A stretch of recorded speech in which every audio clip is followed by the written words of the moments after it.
All right, what's up, everyone? I'd like to welcome you guys to yet another great episode of Filmic Gaming Podcast, episode 3. I still got the same usual crew with me today. I got Johnny Show, aka Johnny Two Times, Yo, what up? What up? and I also got Brendan on the other side, back to speak some facts on gaming Yes, and yeah, narratives and all that. yes. It's always a pleasure to be here. Thank you. Obviously, we spent the last 2 episodes really going in depth on God of War, Yeah, and we really had a lot of fun with that. But it's time to move on, and we did mention last week that we would be talking about The Last of Us Part 2. All my stolen missing parts I've no need for any more. 'Cause I believe 'cause I can see our future days of you and me. Basically, this is a very controversial game, right? yeah, definitely. When they first released that trailer for the gameplay trailer at E3, I think it was, I don't even know, 2016. I was gonna say I think it was I 2016. think it was E3 2016. They first released the gameplay trailer for this game. Wow. Completely amazing. It looked Yeah, amazing. different, by the way, from the actual gameplay. Oh yeah, they definitely missed. There was a lot of misdirection. Yeah, misdirection, but also in terms of the animations you saw. So there was a bunch of scenes where she was dodging hits, and she would like actually go into the car and everything like that, and like use the Oh, car yeah, as like yeah, a yeah. buffer to like then bounce down, and all that kind of environment interaction didn't really happen. But what everyone was expecting, right, wasn't what they got when it came to No. the second entry in this game. Yeah. There's a lot of people hating on it, a lot of hate messages sent. So we're gonna start with Joel's decision right at the end of the first game. Sweet Jesus. Doctor? What are you doing? I won't let you take her. This is our future. Think of all the lives we'll save. Don't come any closer. No! Jesus Christ, Joe. Fucking animal! Carrie, shut the hell up. What do you do? Please, Saved I don't want to die. I mean, I think personally, I think that Joel was completely justified in his decision. I mean, also like from one side, like yes, like he he viewed Ellie as like his daughter in that sense. Like he would do anything to protect her. Like and like he made a promise to like always like look out for her, always to protect her. And then like once he found out, this process will kill her. I mean, it was pretty like that seems like a pretty simple decision for him to make. But also, if you really think about it. Like you can make the argument, Joel screwed mankind. Oh, he fucked over humanity, whatever. But also, I don't really think that's the case because, like, if you really think about it, like, we spent the entirety of the game seeing that humanity isn't necessarily worth saving at that point. Like, humanity has fallen too far. That giving them a vaccine isn't going to change shit. You know what I mean? Yeah, for Like sure. at that point, like he's making the logical decision in my mind, just to like he could like if he loses Ellie and sacrifices her, he's like pretty much losing himself, because she's like the only thing keeping him tethered probably to like to this reality anymore. So like Right. I don't know, I think he's completely justified because like just it's not worth the sacrifice. Like humanity has fallen too far, and like they need to they need to deal with what they've done. Basically. All right. So what about you, Show? I mean, you got your daughter in your hands. They're saying they could save humanity from this virus, but they have to kill her. What are you doing? It's a lose-lose, bro. I feel like Brent Wow. said no matter what you do, you're already in too deep, bro. Let's Mhm. say that vaccine does work. What are you gonna do from there? Half this like everything you see is already what? Overgrown Destroyed. with like grass and destroyed already. Yeah. So you mean to tell me we're basically at square one again? I mean, let's bring up the fact that there might still be anti-vacciners on the planet at that time. So Yeah. they might even want to take Not it. it's not even that to that point though. It's like to the point where like humanity like society has just gotten so depraved and like animalistic and brutal and dark and like unforgiving. There's no room for empathy. There's no room for caring. Like there's no way to I think build the bridges back to like a natural or society or like country where there's no point in like even saving them from the zombies because like humans if not more dangerous than the zombies in the game really from what you found. Right. Even and it's like everything people have done to survive that long is like you really expect them to go back to who they were. Mm-hmm. No, they probably already did some heinous acts just to survive. And now, Yeah. like, when everything essentially, whenever it would go back to normal, if it's even possible, because as Joe, you don't even know what's possible. You don't even know if, like, okay, let's say she dies, but the thing don't work anyway. Then what? You lost. Right. It Again. wasn't a guarantee that they would find the cure or the vaccine by studying Ellie. It was just a very, very high possibility, but it was not guaranteed. So I Yeah. agree. I mean, if I was Joel, I wouldn't really put that risk into the hands of people that really don't care about Ellie the way that he does, right? Yeah. So it's just weird because in one way you understand his pain by the way he lost his daughter. And you know, I always like to liken back to the fact that he has this picture, Joel, of him and his daughter in her soccer uniform, right? Mhm. And I look at that as a symbol as all the things that Joel missed out on in terms of raising his daughter, right? Here, What's this? your birthday.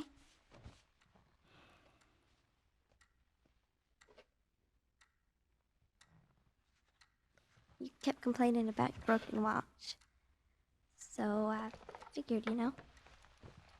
You like it? Honey, this is...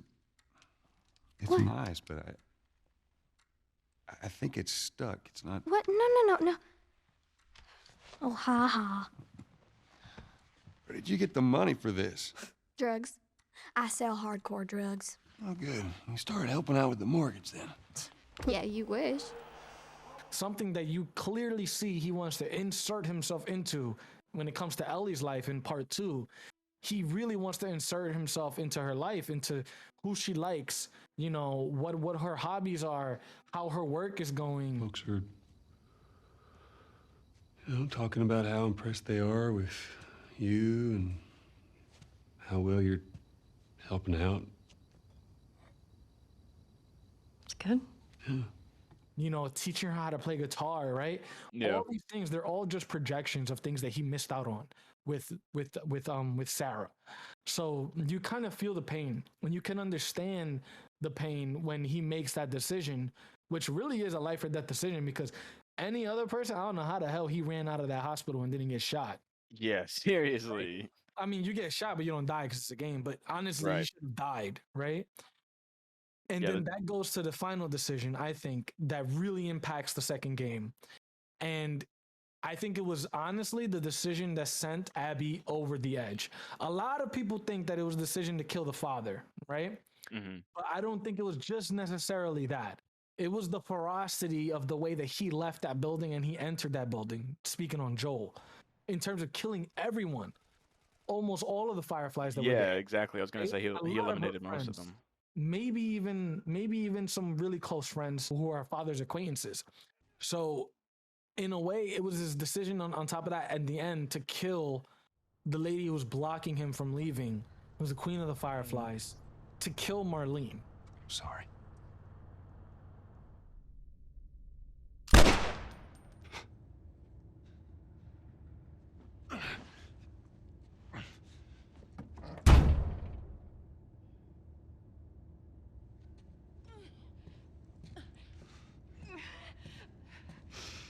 Wait! Let me go. Please. You just come after her. Right? He didn't have to kill Marlene. He could have easily just maybe put her in a situation where she could be helped out. Yeah, he knew what he was doing. I mean, to me, that moment was just like cold as ice. Like I don't know, like I loved it personally. I don't know, it was like kind of like just like a, oh shit, just like that was like because he's like he's just like oh you'll just come after her. You know what I mean? So cold. Like you spent so much of the game like working with her, or talking to her, and then all of a sudden you're just like nah, I'm just gonna blow your brains out. Yeah, bro. I mean, it was really, really heinous. So I think that was the final straw in terms of Yeah. bad decisions in a way that Joel has made throughout his life. I mean, you even go where he's kind of trying to get information out of these bandits about where Ellie is. And the guy tells him the information, tells him where Ellie's located, and then he goes ahead and still kills the guy anyways, Yeah. right? After he's begging for his life. So And then Ellie ends up using that tactic in part 2 as well. Not to the same effect, but she tried.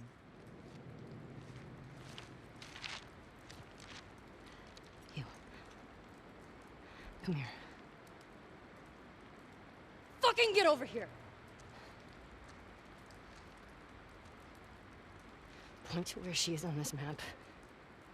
And then you. It better fucking match up. What are you doing? She's probably dead anyway. It is not worth it. Stop! We can talk Back that. the fuck up!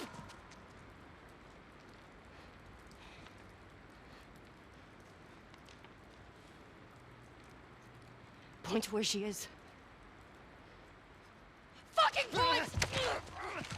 All of that culminates in the reason why Joel had to go, right? And Yeah. if he did have to go, it had to be in the most brutal way possible. Yeah, he's reaping, he's reaping what he sowed, basically. You know what I mean? Like, this is like, I mean, you doom humanity. This is kind of like what you get. Also, you murdered someone's father, so like, it makes sense that they would be seeking revenge. You know, that's just what Murdered happens. Hundreds of fathers. Yeah, He murdered. Well, not that they were more fathers at the specifically, moment. Abby. Yeah, like he's murdered so many people. So, show if you were in that situation, right, and you know you've done all these bad things in your life, would you feel like karma should make its way back to you, or that you should be allowed to live out your days after all this shit is done and you're back home with Ellie? You should be allowed to live out your days in peace, or should karma come around to you? Karma always comes back, bro. I'm a firm believer in that personally, because no matter what, you could look what happened to Thanos, bro. He did what he did, and he tried to like live peacefully. That wasn't happening. You know, same thing with in real life. Al Poe. Granted, like he was a snitch or whatever. You know, he did what he did. He was a criminal too. Snitched on his people. He left for how many years? Came back. They killed him. You know. I feel like no matter what you do, karma will always come back to you in some sort of way. It may not. It don't even have to be physical harm. It could be something else. You know, you might go from rags to riches back to rags. You know, you never know. Life is crazy like that, you know, and it just brings it about in a certain way, which is why I was so shocked and surprised when everyone.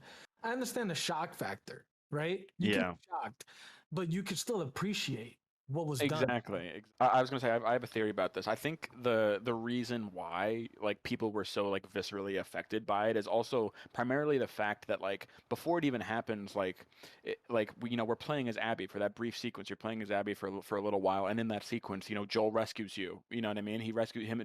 Joel and Tommy rescue you. They bring you into wherever it is they are, and or you regroup with your friends, and then you're in there and you're playing as this person for a while. And typically, when people when you play as a protagonist in a game, or whoever the person is you're playing as, you typically do, you try to identify with them. You try to you project yourself into them in a sense. You know what I mean? You try to identify with them as best you can. And then for that character who's just been playing as, who just got saved by Joel and all this shit, just all of a sudden turn around and brutally murder him like that, it felt like almost like a betrayal. You know what I mean? Oh my god, you just had me play as this person just to take out a character who I've been right. I love, and did not expect that to and so brutally too. But also it just kind of shows the state of the world has just gotten so much even worse, and Joel is a man who is very caring, and there's no room for that anymore. You know what I mean? They're just they're wolves hunting sheep. You know what I mean? That's kind of how it is. So there's a big question too on why he even accepted to go with Abby to this place where her friends were, right? Yeah. Because when they were getting ambushed by all the zombies and they were trying to escape, she was like, "Hey, come back to the lodge with me. I have my friends camped out there, and we can just take shelter there for now." That's very uncharacteristic of anything Joel would do. Joel will never trust anyone in a situation like that, right? Yeah. He'd rather die trying to make it back to Jackson than go with this random person who he knows nothing about to meet a group of people who he does not know, and then put himself in that situation. Let's see what they need. What do you think you're doing? Keep driving. I got a kid, Joel. So do we. But we have room. Keep driving, Tommy. Stop! You see what I see. Someone else will come along. You should have helped him. But that's where you kind of get to the point where Joel is not the same person, right? Yeah. He's changed. He's relaxed. He's kind of settled, right? He's got this routine. He's got life. You know, they don't have bills or anything like that, but he has things to do. He has all these people that he manages. Yeah, in he's got terms of people who to take goes care out. of. Exactly. And then on top of that, Ellie's growing up so much now. Yeah, So he's softened.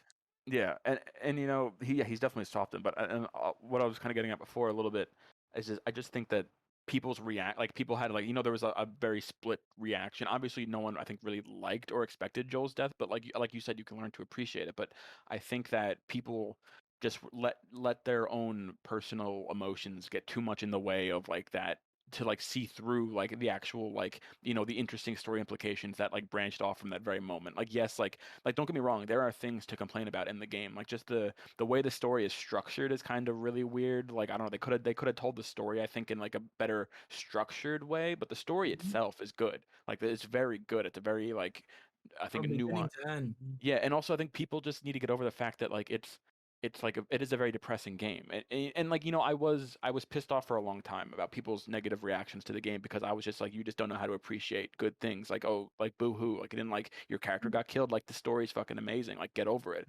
But like also like I watched, not to, I don't mean to go on a rant here, but I watched something recently that kind of like recontextualized it a little bit for me, because basically it kind of like the first game and the second game, they're very different, I guess, kinds of stories.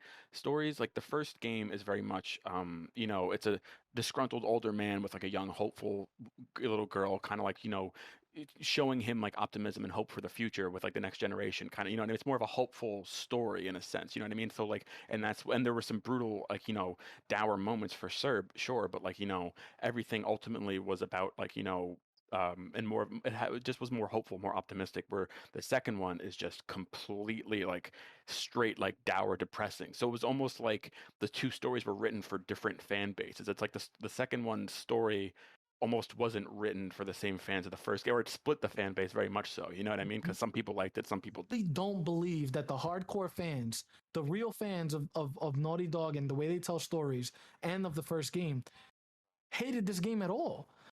You look through comments of Yeah, I any, agree. like, sort of interview with Troy Baker and Ashley Johnson. If you look at the fans of the first game and you look at maybe those interviews where they would only be watched by real fans, right?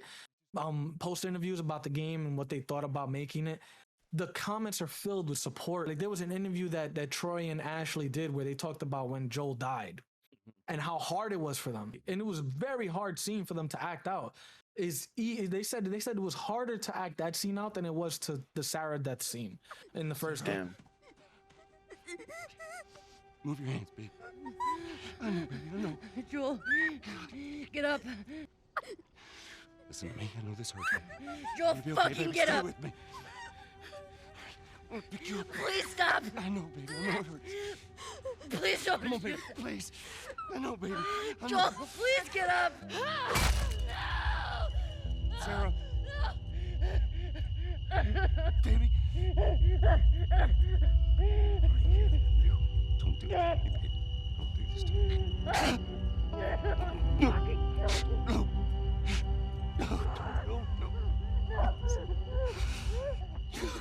So that's how impactful that scene was for them, for Ashley and Troy to. I mean, they came out fantastic. Like being completely objective, it was very well done. So you look at all those fans, they appreciate, they know. But then it opened, the second game was so hyped and it was so beautiful and the graphics were so crazy and the trailers so amazing, right? That they kind of marketed it the wrong way, and they saw the death and they're like, I don't want to play this anymore. That's it. I don't see no purpose in it. I think that was like the bullet wound that started it all. Mm-hmm. I feel like if it never got leaked, then it probably would have had a better reception to people. Yeah, I agree with that. Because people took it out of context and didn't fully grasp, Right. Because it's definitely what it's doing is it's just showing you like the perpetual cycle of like vengeance and like revenge and like just like violence and like that's kind of like stops. violence breeds violence. That's kind of exactly, it never stops. It's gonna keep going no matter what. Because what if Ellie were to kill Abby, then what? Lev would come after her. You know what I mean? Like the cycle would just continue. But see, that's what I'm trying to say. Like, you think did this game capture like at least try to push that perspective into people? Because like you guys said, once Ellie's 3 days is over, right? Then you jump right into Abby. Mm-hmm. And some, like you said, people really hated the new character, but it's like they're trying to show you her side and her story. Yeah, they force you to empathize. I feel like it was too long. I feel like that's one place where, and Naughty Dog does that.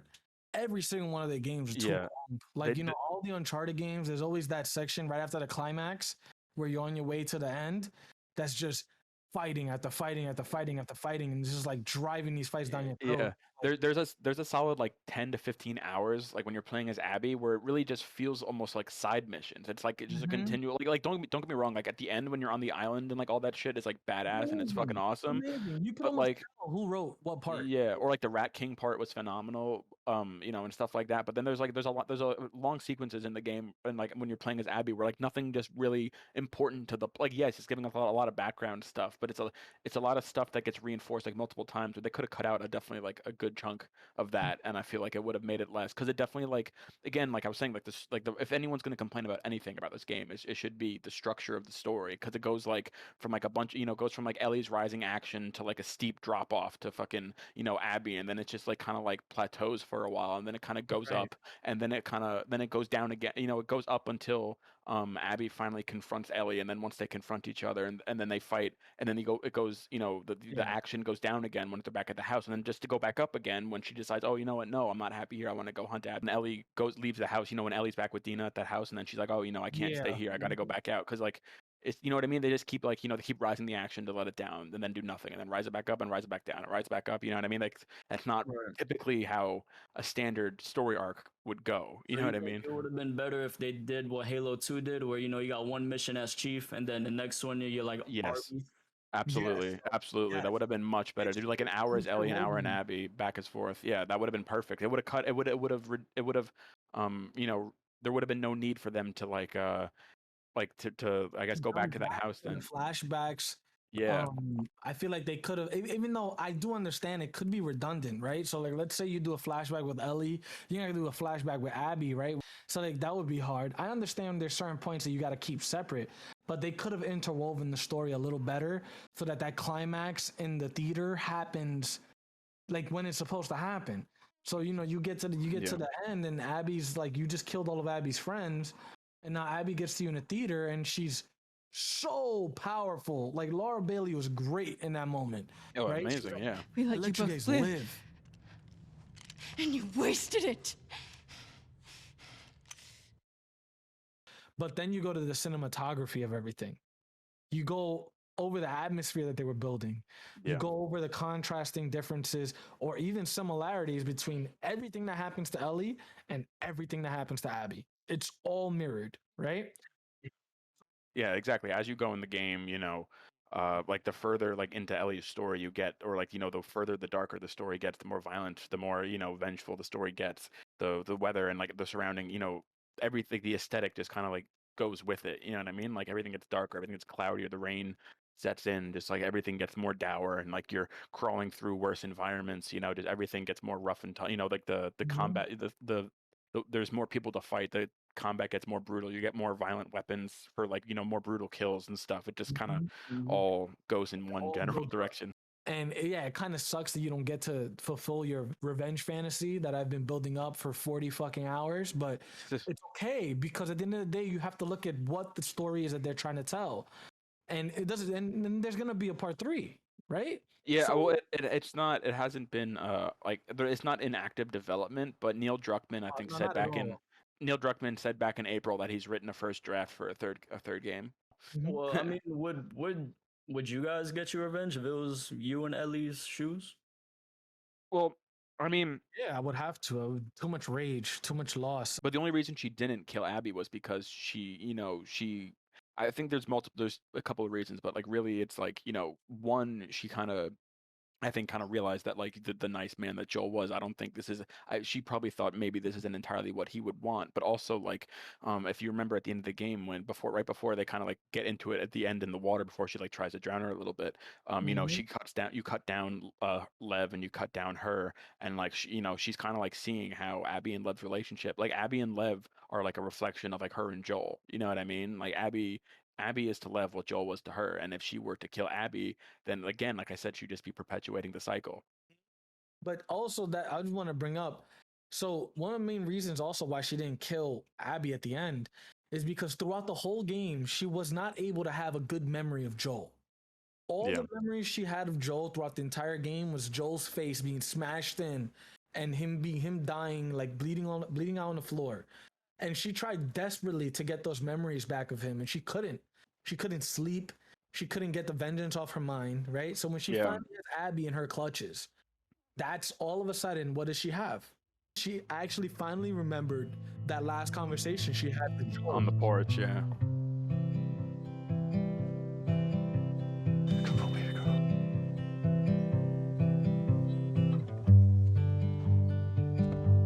Oh, shit.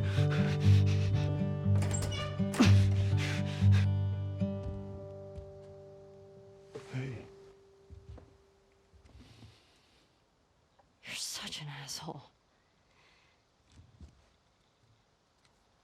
I'm not trying to. I was supposed to die in that hospital. Shit.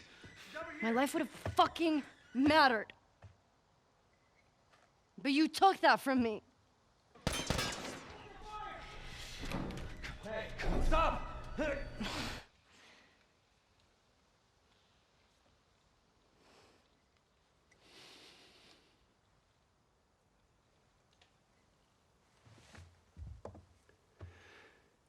If somehow the Lord gave me a second chance at that moment,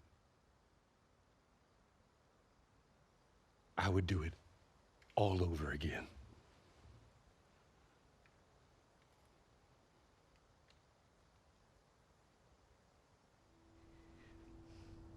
I'm taking us home.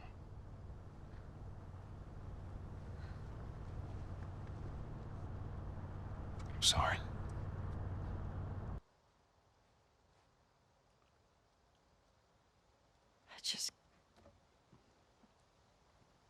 I don't think I can ever forgive you for that.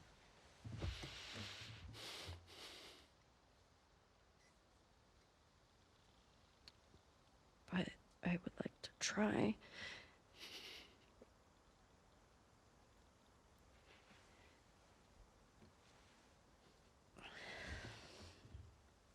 I like that. So knowing that they had that conversation and then the next day he's killed, it just finally helps Ellie look forward and move on, because now she knows that even though he's gone, they fixed it, right? Yeah. They were on their way back. They finally fixed their problem. They finally confronted the issue. They talked about it, and they were already going to watch a movie that night, right? In the beginning of the game, you're running with Dina around, and she's like, "Oh, I'm watching a movie with Joel later. I invited him. Too bad he never makes it." Right? Yeah. The storm comes in and he dies. But they were already on the road back to recovery. So I feel like she was grateful in the way that she had that conversation, and then she let Abby go, because at the end of the day, she didn't have the desire to do it once she had that good memory of Joel. She just was finally able to mourn him. Yeah. She kind of just sat there on the beach as they left and went about their way, you know? Exactly, because like, would it really be what he wanted in that, in that moment, for her to become like, because she's pretty much become like the depraved, desperate Joel. When we first found Joel in the beginning of the first game, you know what I mean? Like, she kind of like is a good reflection for how he was in the beginning before Joel met Ellie. But yeah, I mean, I think that's pretty much it for the day. I think we pretty much covered a few things. Yeah. We'll see how it's received by the crowd. If you guys give it enough love, we'll drop a part 2, and we'll speak on a few more things, a little more in depth on next episode. And just want to thank you guys for listening in. My name's Chris. Yeah, and I'm Brendan. And I'm sure. And this is Filmic Gaming Podcast. Thank you guys for listening. Peace. Got a lot of stories to tell you. When you're older. Much older. I don't even know where to begin. And I believe 'cause I can see